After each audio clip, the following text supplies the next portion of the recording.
Akamagosh, and to my alliance friends, a blessing to you and yours. The night draws near, champions.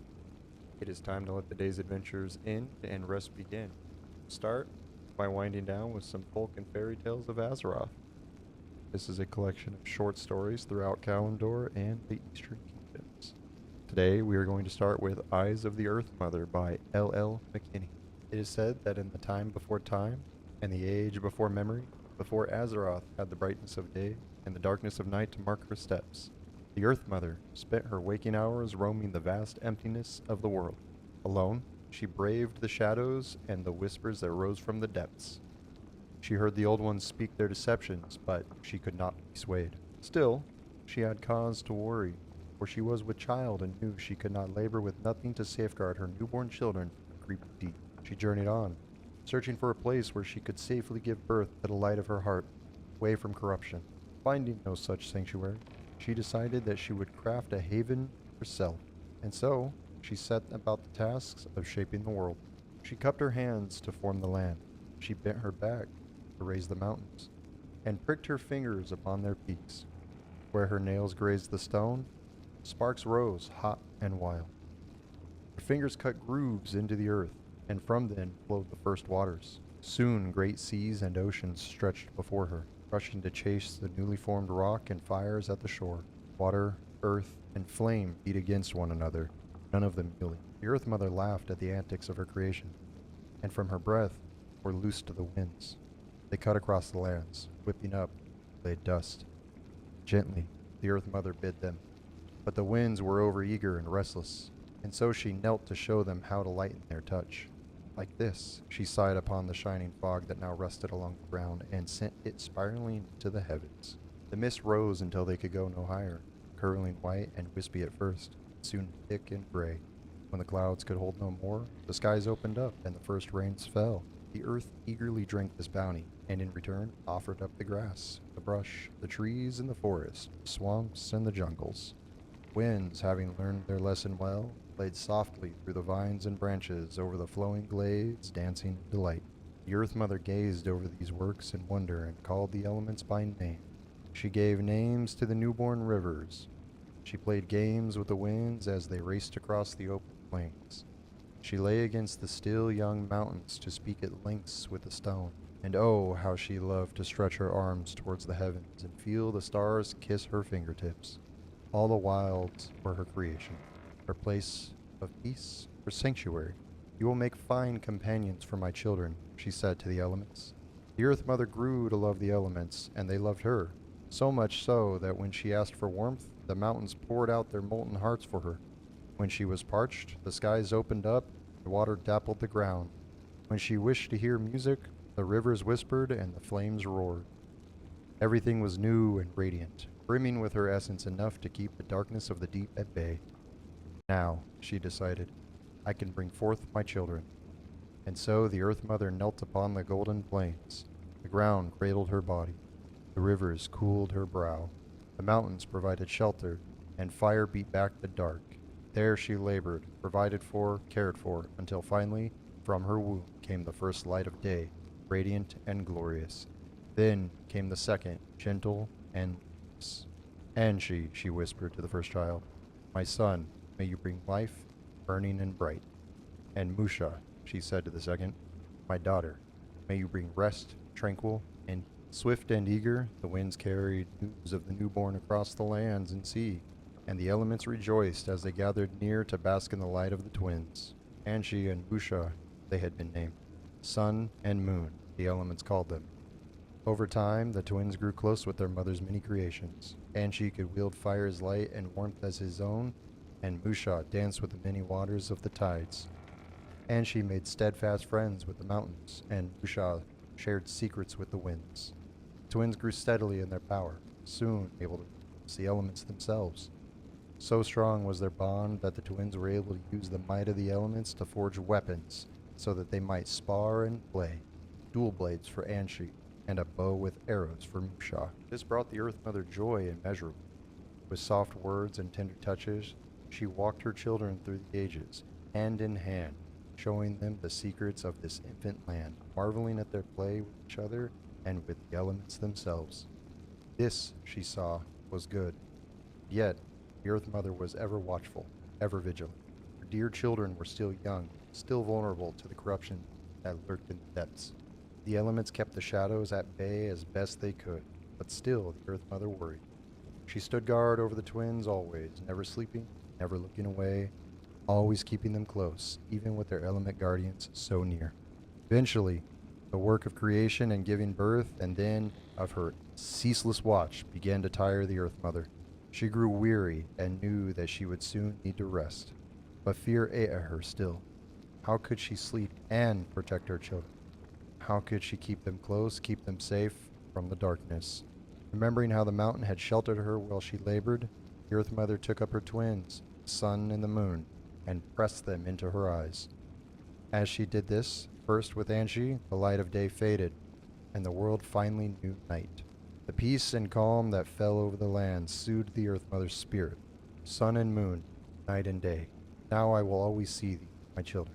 Finally, she took in Musha, the light of her love finally returning to her fully. This would keep her children safe and hidden. Here we have a photo of the Earth Mother taking up Angie. Watch over this world, the Earth Mother said to the elements as she prepared to slumber. Guard it against the shadows until I wake again.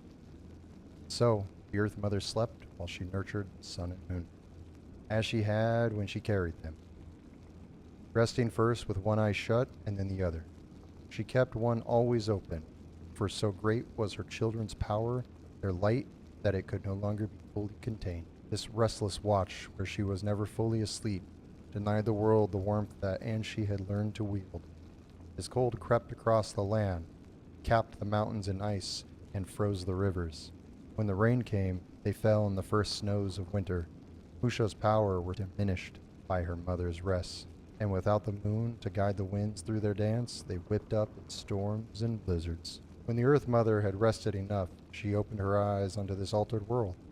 She saw how the elements had changed in the absence of her children. She very nearly wept at the sight. But then, as the light of sun and moon returned with her gaze, the cold storms abated, and all returned to what it once was. The elements consoled her, speaking of the new life that had arisen as a result of her time of rest. They showed her the thriving plants and animals among the melting snow to convince her that this, too, was good. So the Earth Mother named the seasons in her time of work and her time of rest. From her eyes, she showed her children how to guide the elements through the new seasons, how to cover the leaves before letting them fall, how to bolster the fields before letting seed take root. And soon, as they had with the elements' raw powers, Anshi and Musha could bring on the changes at will. Good, the Earth Mother said to her growing children. You have shown me your strength. You have proven your power. You can withstand the dark. This world is yours. I made it for you. Watch over it and care for all that call it home. But you must still stay safe inside my eyes. So it was that when the Earth Mother would take her rest from behind her shut eyes, Anshi and Musha's ever-growing power would tend to the changes of the world. So it was that when the Earth Mother would take her rest from behind her shut eyes, Anshi and Musha's ever-growing power would tend to the changes of calling the seasons to their rightful time. The twins nestled in their mother's head together, always near each other, their light shining across the lands from her eyelashes. And when their mother would wake, their radiance would greet her, the precious world below, with joy. To see and feel her children grow and prosper greatly pleased her, and filled her with such love. It brought her joy immeasurable, and she wished to share this happiness with her children. So when it came time for her to slumber next, she stretched over to the land, golden plains, cradling her as she slept. This way, the beating of her heart dug deep into the earth, and the song of life it carried saturated the soil. When the next Earth Mother awoke, she found new life huddled in the shadow of her bosom. Come, she called to these first children of the plains, see all that awaits you. Sensing this new life, Anshi and Musha shimmered and marveled. There are so many, Musha whispered. What will we call them? Anshi asked. The Earth Mother plucked the wheat from the golden plains and sprinkled it over her new progeny. Shuhalo, she murmured. You are my love made flesh, and I brought you forth so my children would know you. Anshi, Musha, my sun and moon, teach them what I have taught you, so that they may care for the land and commune with the elements. that they may seek my love in you and in all things. And so it was that Sun and Moon taught the Shuhalo, who came to be known as the Tauren, all that they knew, how to call on the elements, to take gifts from the bounty of the land, to make homes and food, to sing and dance and roam the fields, to ferry the rivers and hunt beasts of the bush. The Shuhalo gave thanks to the elements, to Anshi and Musha, especially to the Earth Mother, mother of all creation. And for a time, it was good. But as the elements turned their attention more towards aiding the Tauren, the Old Ones, trapped beneath the depths, watched and waited with a patience as ancient as the world itself. And while Sun and Moon were almost strong enough to defend themselves, the Shuhalo were young and vulnerable. So it was that when next the Earth Mother slept, and Sun and Moon's power radiated from her slumbering eyes to bring about the changes of the seasons, the Old Ones stretched their influence across the land. Slowly, at first, shadows crept through the cracks and crevices of the world, then, growing bold, swept across the plains until their poisonous whispers pricked the hearts of the Tauren. The Old Ones had their own lessons to teach, both quiet and innumerable, with their voices of hatred, of anger, of greed, of sorrow, and of war. The darkness invaded their minds and took from them their very selves, until all that remained were broken thoughts and battered minds. Anshi and Musha watched helplessly as the Shuhalo were consumed by chaos. They did not know what to do, for their mother had only ever spoken of shadows, not the terrible sufferings those powers would bring. Distraught, Sun and Moon cried out in anguish, waking the Earth Mother so she could see what had been wrought. Instead of water, blood-soaked earth. Fires had turned the forest to ash. Winds howled with vicious storms, and the ground itself shook with the fury that cracked open stone and left the land scarred. All was in disarray, for the Shuhalo had turned the elements loose against one another, and for the first time, Tauren slew Tauren. "What is this?" the Earth Mother gasped in horror. "What has happened?" "Something dark," Anshi wailed. "From the deeps," Musha lamented. The Earth Mother, saddened by what had come to pass, wept but a single tear. The world she had taken such care into carving, molding the lands to rise as hills and fall as valleys, teaching the elements to tend to the forests, leading the Shuhalo to seed the plains, was now tainted. Darkness had come, and she was unable to prevent the hold it had taken. The shadow was rooted in the earth, and anything that touched it could eventually fall. This meant the Earth Mother realized that she herself was no longer a safe haven for her children. She was forever connected to these lands, and so she could never leave them. In time, perhaps she too would succumb, and be the reason Anshi and Musha might as well. Devastated, and unwilling to take such a risk, she wiped away the lone tear she had before retching her eyes free, her fingers digging so deeply that the light of Sun and Moon would never be able to return to her again. "Forgive me, my children," she cried. "It is the only way." Flung free from her skull, Anshi and Musha tried to console their mother, but it was no use. She lay against the land, frozen in sorrow, now unable to see her children or her world. She did not move. She barely breathed. "We must stop what did this," Anshi said to his sister. "We must make it right." Musha agreed, and together they set off across the land, determined to hunt down what had corrupted the hearts of the Tauren and caused their mother's despair. As they traveled, word of the Earth Mother's sorrow and the twins' journey to save her from it carried on the winds. Soon they were met by a party of Tauren. "Be mindful," Musha cautioned her brother, and the Shuhalo advanced. "We do not know if they have fallen prey to the madness, but as the Tauren drew near, it was clear that though they had been touched by the darkness, they had not been taken by it. We can trust them," Musha sighed in relief as she lowered her bow. A Tauren woman at the head of the caravan called out to the twins in greeting. "Radiant Anshi, Innis Musha, we have heard the despair of the Earth Mother, and it has made our hearts heavy. We come to offer what aid we can." Anshi looked to his sister in surprise. "After what has happened, our mother would not want them to risk so much, and it is our duty to protect them." The Tauren who had spoken for her people called out once more. "Please, hear us. Like you, we are her children. We live on her lands. We hear her whispers on the wind. We call her elements. We feel her light, her love in you, and we defend our family." Tauren turned as a wagon was drawn forth. Musha and Anshi leaned in to see what the Tauren had brought before them, then leaned back in shock. Laid against a bed of long grass rested a baby. The child glowed blue with life and light, akin to the spark that burned in both sun and moon. We found the baby alone in the fields, the Tauren explained. We approached a watering hole to rest, but before we could drink, the water receded to cradle this little one here. At that, the baby opened their eyes and began to wail.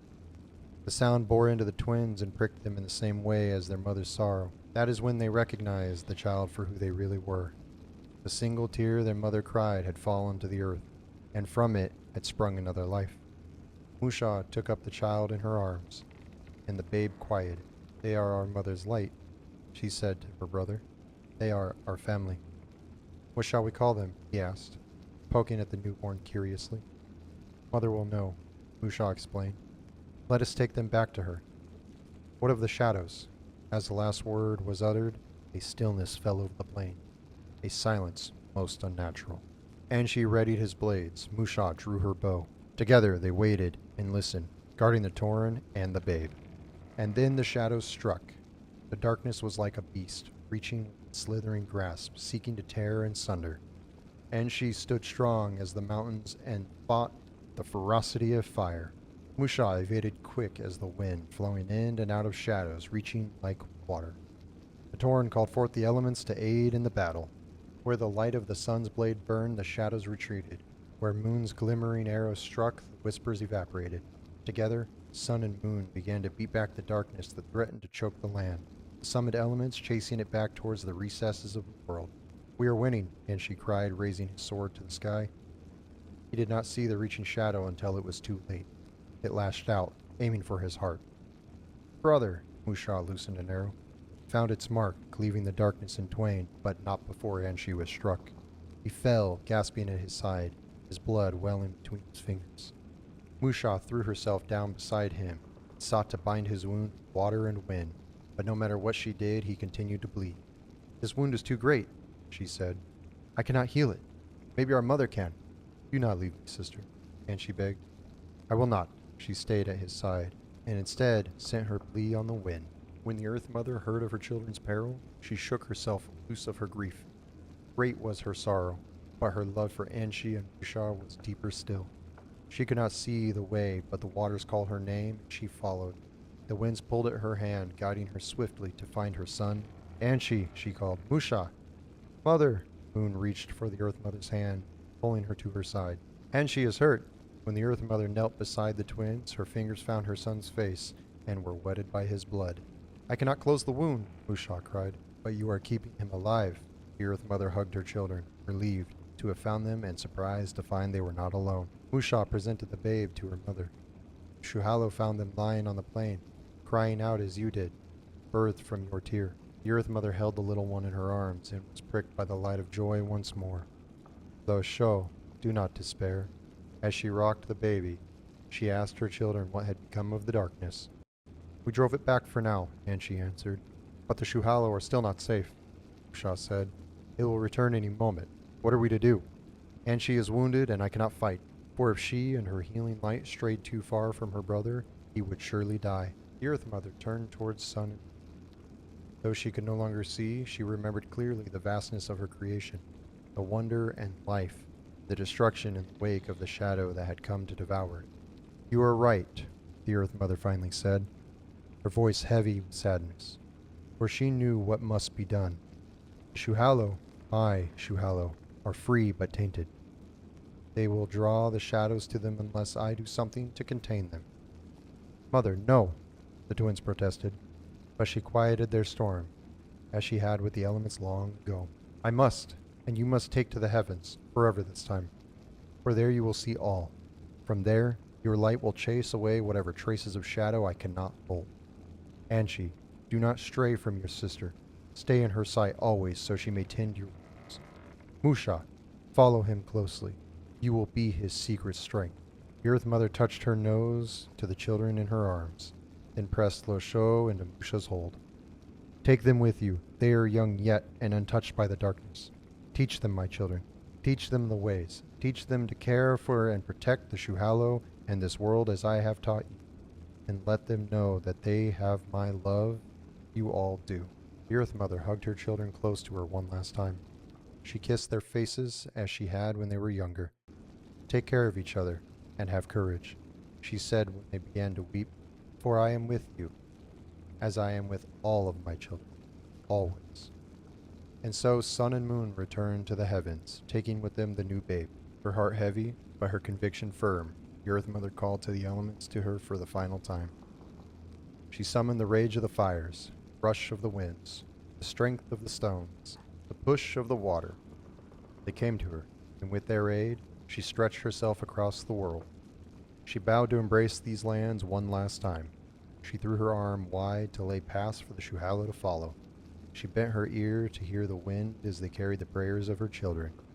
And with her chest pressed to the earth, she let the beating of her heart dig deep once more. Here she rooted herself. Here she would make her stand. Here she would hold the shadows fast. Here she gave all of herself for her creations, never to rise, walk the land again, all to make the world safe for them. Seeing their mother's sacrifice, heartbroken Musha bade the breezes lift their mother's words so the Shuhalo could hear. She pulled at the tides and the whispering wind so they would always be able to find her voice and follow it. Anchi, with his fierce light, shone across the land so that they would be clear. Together they took their eternal post, as young Lo Sho watches and listens to the lessons of their siblings, hearing in them the wisdom of their mother. Where there is darkness, you are my light. When the shadows rise, you stem the tide. Be neither troubled nor tired, nor ever afraid, for in each of you shall always find me. You are strong together, but you are never alone. Beneath the now ever-present glow of her sun, as the Earth Mother's essence cradles the world close, listening to all that happens. With her body, she beat back the darkness. By her love, the world was made safe. While the light may be gone from her eyes, the warmth from her heart is undying. And though the Shuhalo are no longer what they once were, she will never forsake them, for they are her children, and her love and wisdom will always be there to guide them. Much like you, I am tired and ready for bed. Fire here has made the house nice and comfortable. See to it that you rest easy, and I hope you join me for a story next time. Oktar, and good night.